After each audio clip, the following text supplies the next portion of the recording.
Good morning, students. Today we are going to learn about connective tissues.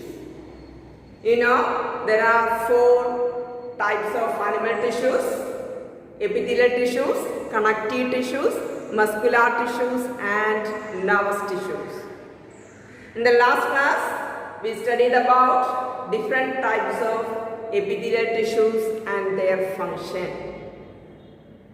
So the next animal tissue is connective tissue.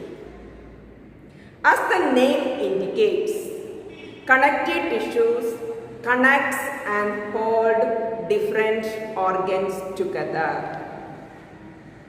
It helps to connect different organs in our body.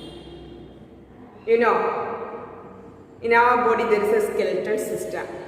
Skeletal system composed of different bones. So bones helps to connect different organs together and it holds our body together. So bone is a good example for connective tissue. And another good example, blood. You know, each and every organs consist of blood. Blood transport oxygen to various parts of our body. So blood is also helps to connect different organs together. So blood is also one connective tissue.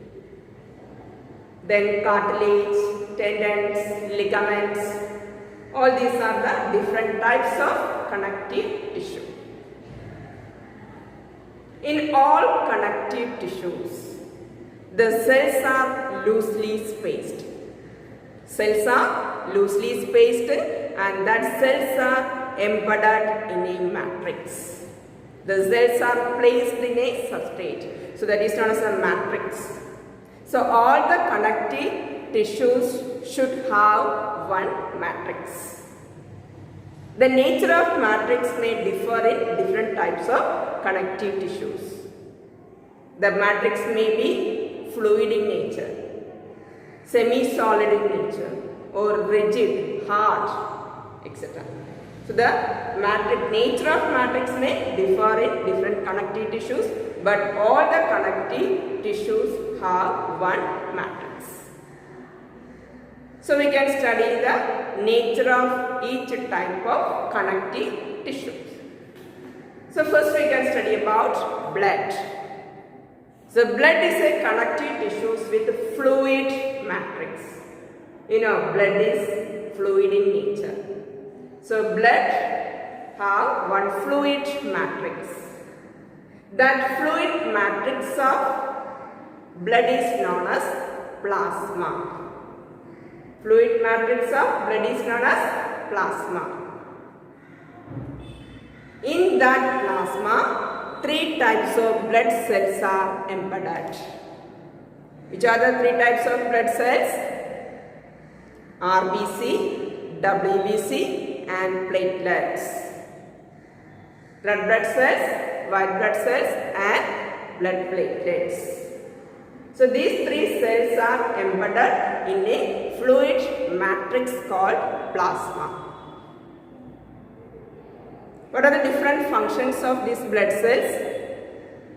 RBC. RBC contains one red pigment, hemoglobin. Hemoglobin helps to transport oxygen, glucose, etc. So it helps to transport oxygen, food molecules, etc. White blood cells that defends against microorganisms or infections.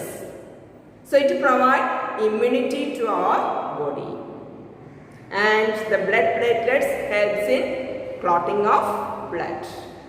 So these are the functions of different blood cells. All these blood cells are placed in a fluid matrix, that is plasma. And blood helps to connect different organs together. So blood is a good example for connective tissue. So next connective tissue is bone. You know, bone is very hard. So the matrix of bone is very rigid and hard. So bone is a connective tissues with a hard matrix. And the bonds together form the skeletal system. It provides framework and support to our body. And bone is mainly composed of calcium and phosphorus. So that matrix mainly composed of calcium and phosphorus. So it is very rigid. It is non-flexible. And two bones are connected together by means of another type of connective tissue, that is ligaments. Two bonds are connected together by another type of connective tissue, that is ligaments. So ligaments is elastic in nature and also it has considerable strength. And one bone is connected with another muscle by means of another one connective tissue, that is known as tendons. One bone is connected with the muscle by means of another connective tissue, that is known as the tendons. So ligaments helps to connect two bones together. Tendons helps to connect bonds with the muscles. And tendons are more strength and also it has less flexibility. It has great strength but it has less flexibility. Okay, so the bones, ligaments, tendons, all these are the examples for connective tissues. Another example, that is a cartilage. So cartilage has flexible matrix. Its matrix is semi-solid and it is mainly made of sugar and protein molecules. So when we compare to the bone has hard matrix. It is composed of calcium and phosphorus. Cartilage has flexible matrix. Flexible matrix and the cartilage is made of sugar and proteins. Do you know at which regions the cartilage is present? The cartilage is present in our nose tips and external ear and also ends of bones where they joins together, at the junction of joints. This cartilage is present. So cartilage is also another example for connective tissue. Then some other examples, there are the areolar tissues, adipose tissues, etc. Areolar tissues and adipose tissues. Areolar tissues, that is present in between skin and muscles. So just below the skin. The skin is connected with the muscles by means of areolar tissues. And it is present in the bone marrow, around blood vessels, etc.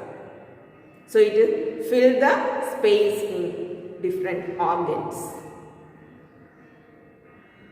So the areolar tissues also helps to connect skin with the muscles.